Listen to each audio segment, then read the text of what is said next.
Over the years, I've been asked whether I want to end up at the New York Times or at a bigger newspaper.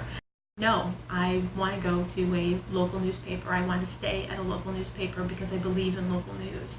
I believe that people care about the new stoplight going in on Main Street. They care about the new civic organization that's going to be doing something in their town. They care about the nonprofits. They care about the churches. They care about the people in their town. And I believe that the Journal Inquirer and other newspapers like it, with a focus on local communities, is what matters in people's lives. When it comes to the JI, I like to think of us as scrappy. We have to fight for everything.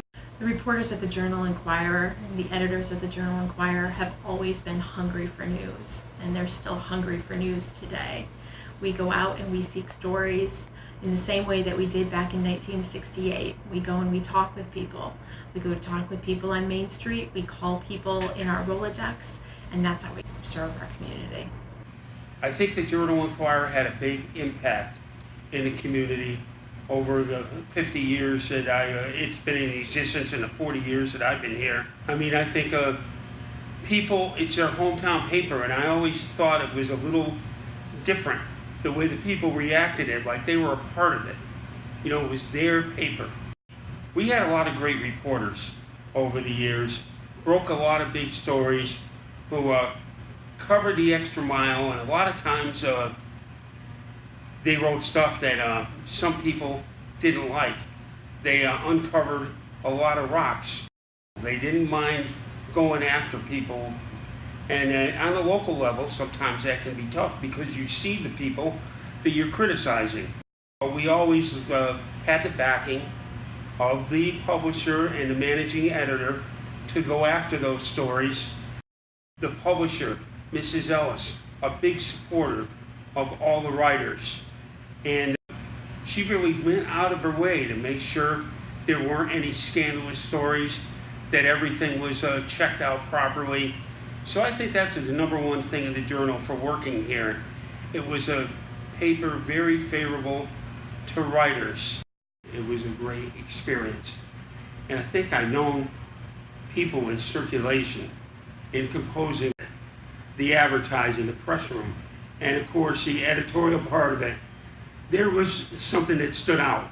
I mean, people really cared about the product, and maybe it's a cliche, but I know the people really cared.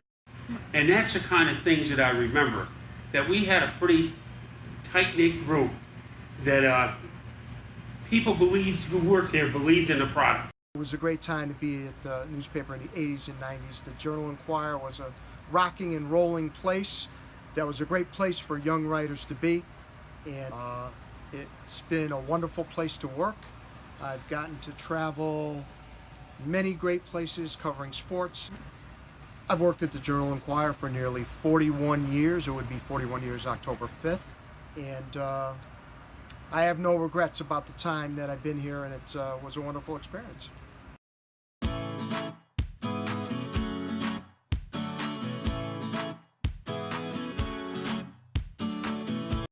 I have been at the Journal Inquirer like forever and have enjoyed my work here.